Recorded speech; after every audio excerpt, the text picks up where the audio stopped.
Hey there, welcome to First Look. Thanks for being here again this week as we keep on moving down the ordinary time, after Pentecost time, all that kind of fun stuff.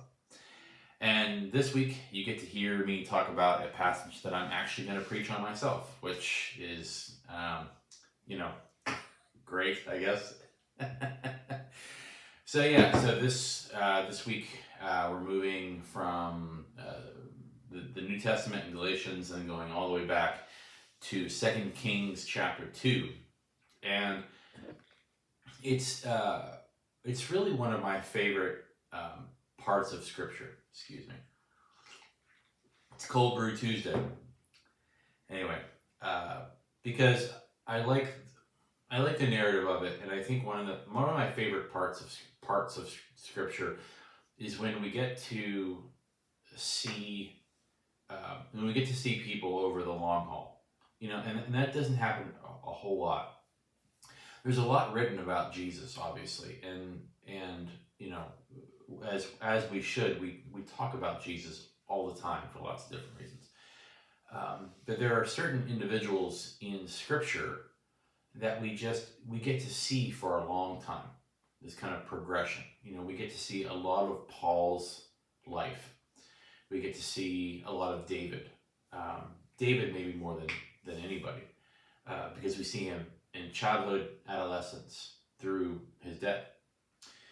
And then you see individuals like Moses and Elijah and Elisha are similar. And so I really like their stories because you get to see more than one snapshot.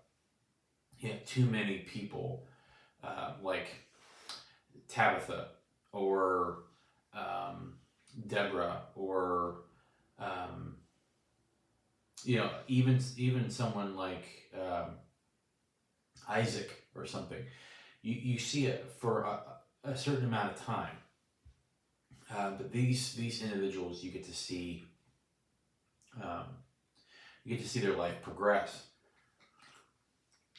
And what I like about that is that, well, one, I think we get to know them in a more intimate way, but also because I think it shows how people evolve even throughout Scripture. I mean, if you look at David's life and the way that we understand who David is, and we see who he is in adolescence and who he is as this warrior and all the trials and tribulations and shortcomings that he has and triumphs that he has. But also you get to see him as the poet. He is someone who is, on the more political end. You get to see him as a parent. You get to see all these different facets, and that reminds us, at least it reminds me of the ways that Scripture should be something that we're sitting with. We didn't read it once, we know what it is, and now it's just over. Like, I got that. I read that book. It was good. I liked it. Here's my takeaways. No, it's an evolving thing. At least we evolve with it, right? Our understanding of it evolves. So, and our understanding of folks like Elijah and Elisha do as well.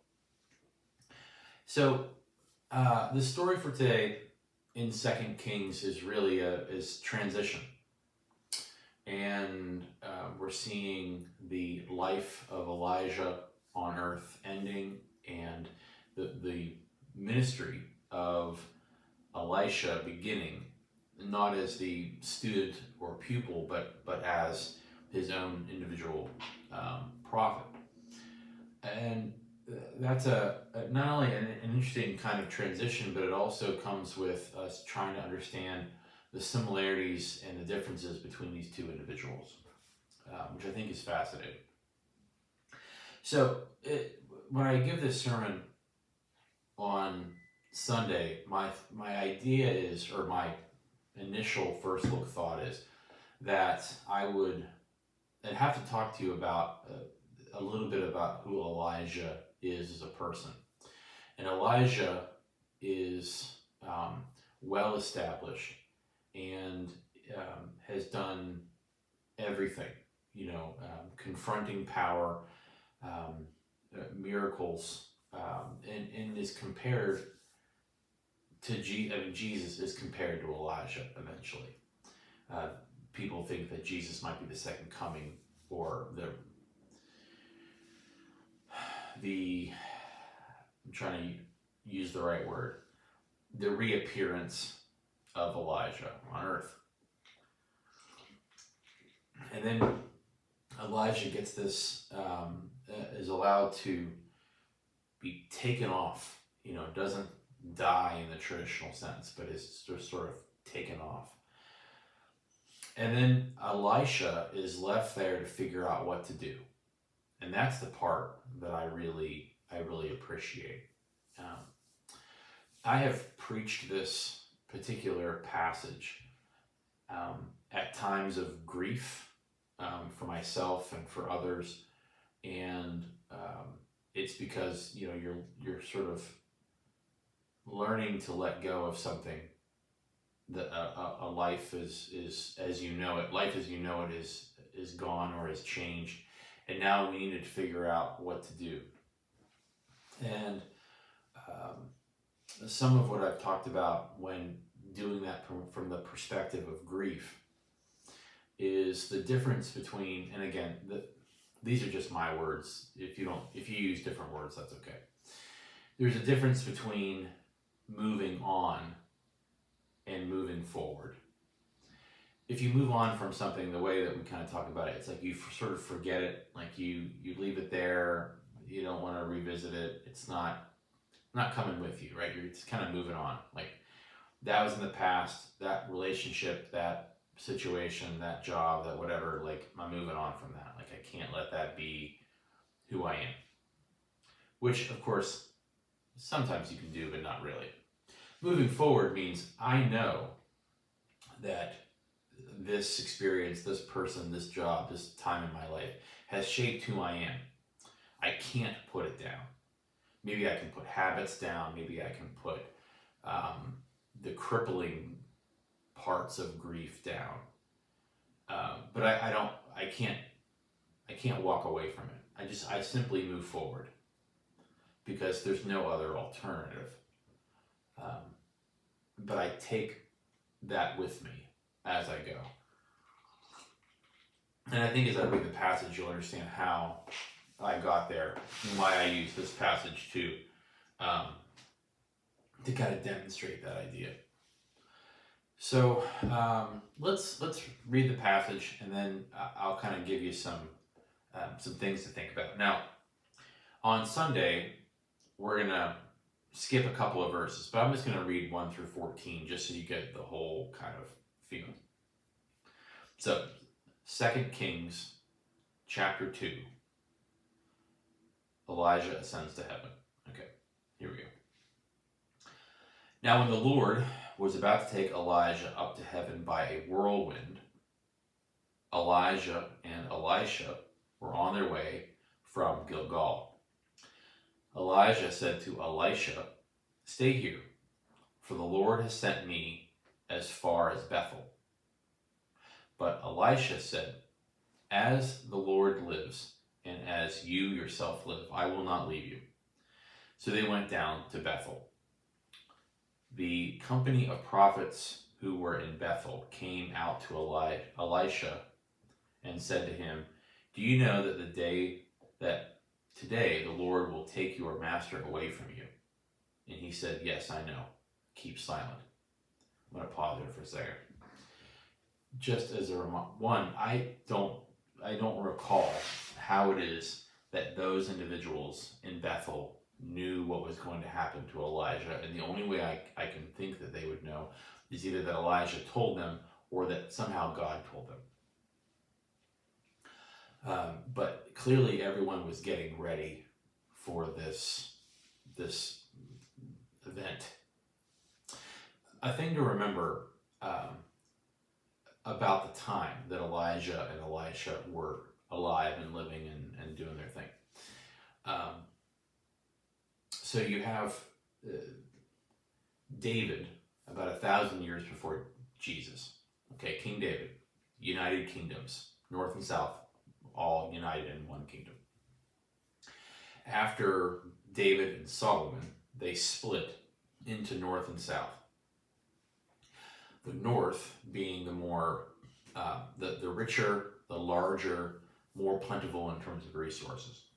The south being where Jerusalem is, and so having a different kind of political advantage.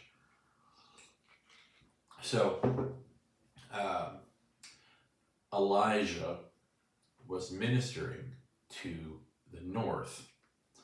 Now, the reason that's true is that at least in that moment, in that time, this is maybe like 150 years after David, okay, 850 or so BC. Elijah was ministering to the north because the north was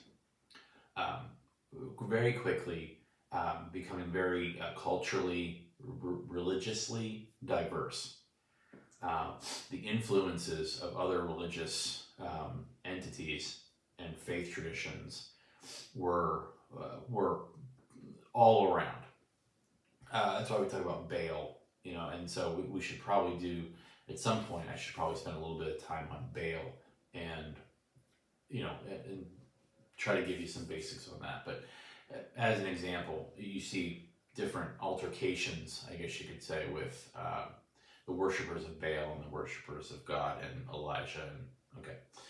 So Elijah had spent a lot of time trying to speak to the fact that, like, hey, God doesn't like the fact that this is happening. You, the king, are, you've married someone else who's not from our faith tradition or our ethnic tradition, and things are happening here in this kingdom that aren't centered on who God is. So that's a lot of. So you have in the northern kingdom, you have a lot of that religious diversity meant conflict often, and so you'll see that conflict in the life of Elijah and in the ministry of Elisha. So just things to be aware of. That, and also just to give you an idea of where we are on the timeline, where we are geographically. Okay, I probably lost my place, but we'll get there. Okay, going back to verse 4. Elijah said to him, Elisha, stay here, for the Lord has sent me to Jericho. But he said, as the Lord lives, and as you live, I will not leave you. So they came to Jericho. The company of prophets who were at Jericho drew near to Elisha and said to him, do you know that today the Lord will take your master away from you? And he answered, yes, I know, be silent. Then Elijah said to him, stay here, for the Lord has sent me to Jordan. So he's just making the rounds. But he said, as the Lord lives and as you live, I will not leave you. So the two of them went on. 50 men of the company of prophets also went and stood at some distance from them, as they both were standing by the Jordan. Then Elijah took his mantle and rolled it up and struck the water. The water was parted to the one side and to the other until the two of them crossed on dry ground. If that doesn't remind you of Moses, and if that doesn't give you some indication of the how we're supposed to think of Elijah, then I don't know what will. The intentionality, I think, of showing, especially if we look at it, in the rear view as Christians, as people who understand the New Testament as well. Moses, Elijah, Jesus, the connections there are plentiful. And this just shows what that's like. And why you have all of these prophets and everyone who's anticipating this unbelievable kind of event. Because Elijah has meant so much to them. And I think that's a part of what we need to probably bring out. Elijah is the most significant, not only prophet, I guess you could say, but also advocate for a faith in God in the face of a world that was walking away from that, or was at least, if nothing else, holding it at arm's length. And in the post-Davidic world, post-David world, where the two kingdoms feel very separate, the dividing lines between how they're separated are there. The world is changing around them. You know, they're not this isolated little nation anymore. Israel, remember, it's Judah south, Israel north. Israel is this multicultural place.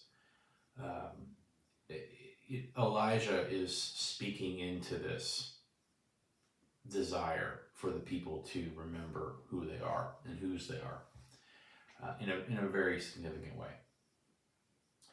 So they crossed the Jordan. When they had crossed, Elijah said to Elisha, "Tell me what I may do for you before I am taken from you." Now, this is going to make us think about Solomon. Okay, I've been talking about the different kingdoms, but what Elisha does here is going to remind us a lot of what we see with Solomon, which I'll get to in 1 second. Elisha said, "Please let me inherit a double share of your spirit." He responded, "You have asked for a hard thing, yet if you see me as I am being taken from you, it will be granted to you. And if not, it will not." There's a moment where God is sort of talking with Solomon, and God says, "You know, what can I give to you?" And Solomon says, "Wisdom." And God says, "You know, you could have asked for lots of things, but you've asked for wisdom, and so I'm going to grant you wisdom." Now, the terms for wisdom and the terms for spirit are similar. They're not the exact same word. I'll have to look it up. They're not the exact same word, but they have similar kinds of contexts. You know, that spirit and wisdom are linked intricately. And so what we have here with Elisha asking for a double portion of Elijah's spirit, meaning the faith and strength and ability to do what is necessary in the face of great odds. And Elijah is saying, you know, if God has chosen you for this task and you see this happen, me taken away, then surely it will be granted to you, because not because it's something that I do necessarily, but because God has ordained it. And so that will be for you to take on, if that is true. So, verse 11, excuse me. As they continued walking and talking, a chariot of fire and horses of fire separated the two of them, and Elijah ascended in a whirlwind into heaven. I don't know if I have anything to really say about that, other than I don't know what you do with that idea. And again, it's another kind of, it's a really interesting passage for me to look at, because we just talked about the ascension of Jesus. And what we said and is written about the ascension of Jesus is the kind of calmness of it. You know, there's just the disciples are on a hill, and it just sort of happens. With Elijah, I can't imagine the display of power that's happening in front of you. I mean, it's just there. And Elisha takes all that in.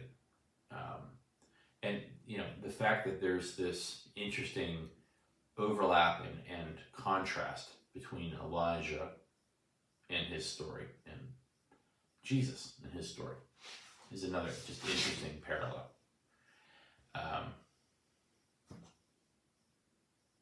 So moving back down to 12. Elisha kept watching and crying out, "Father, Father." the chariots of Israel and its horsemen. But when he could no longer see him, he grasped his own clothes and tore them in two pieces. So still a sense of grieving, right? He didn't watch him die. He watched him taken away. But it still brought with it this sense of grief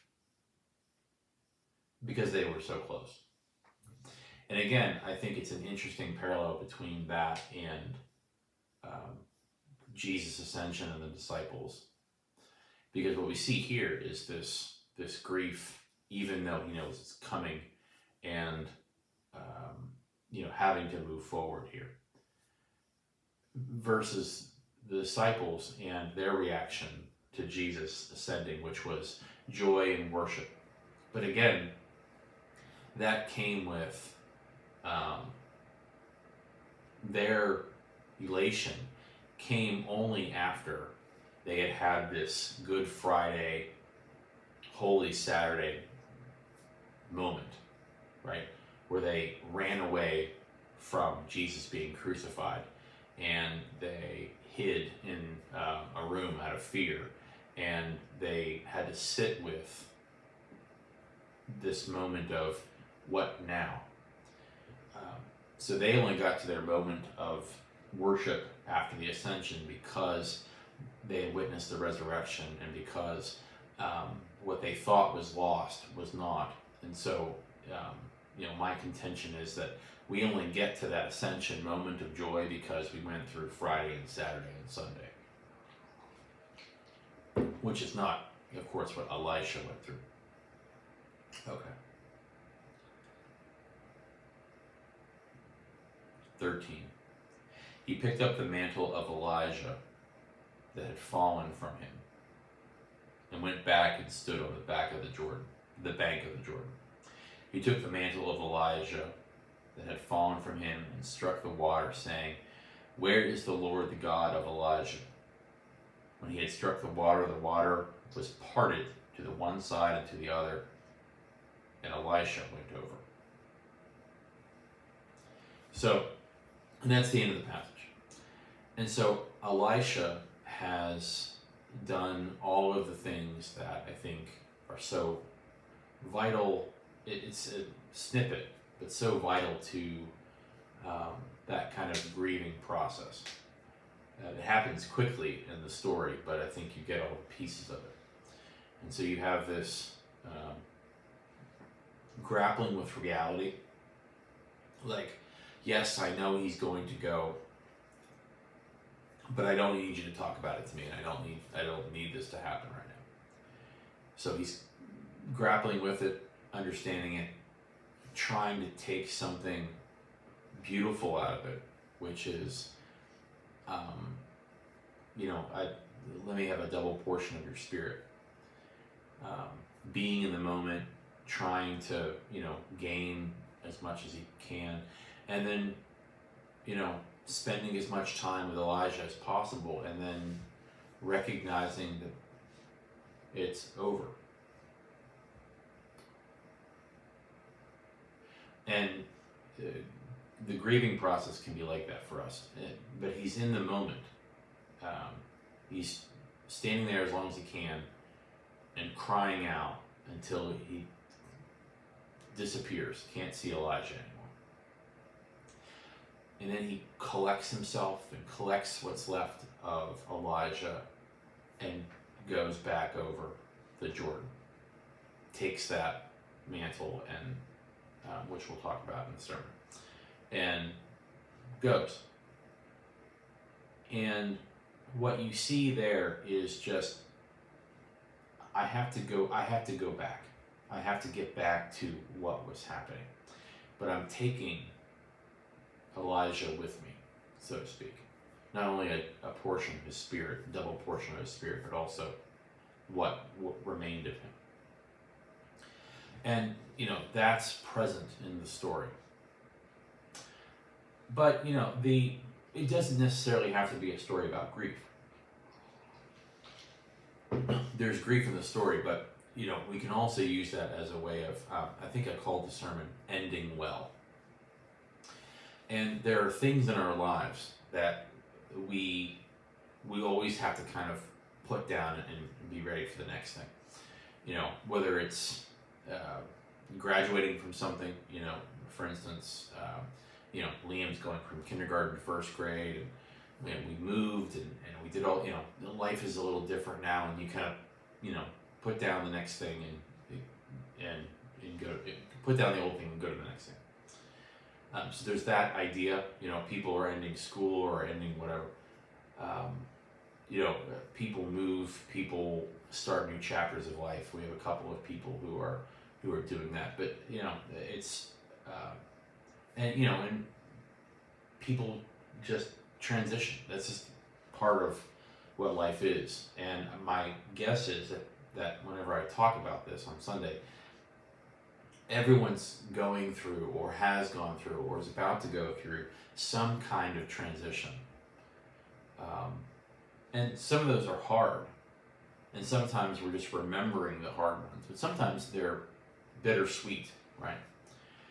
And so that, I think doing the last things well, ending well in the place where you are so you can do the next thing well, so that you're a blessing to those that you're parting ways from, or whatever it happens to be, is a big part of life, and it's a big part of our experience. And we see that lived out here in this passage. So those are my first looks. I think it's important for us to kind of have an understanding of what's happening in this story, because as Elijah passes this mantle to Elisha, and Elisha moves forward in his ministry, they're in the midst of these, the world that they live in this kingdom is very different than it was for David, and will certainly be very different than where they're going, which they don't know yet. But the exile is coming. It's coming a while away, but it's coming. And so Israel is going through this long arc kind of transition, and it's all present there in the story. So that's where we are. So thanks for looking at that with me. I hope as you read this week, or think about it this week, transitions when it comes to grief may come to mind, but just maybe more joyous ones may come to mind as well, like how we handle transition and what it looks like for us to not really move on from something, but move forward when we need to, taking those things with you when we need to. That's what I have for you. So do with that what you like.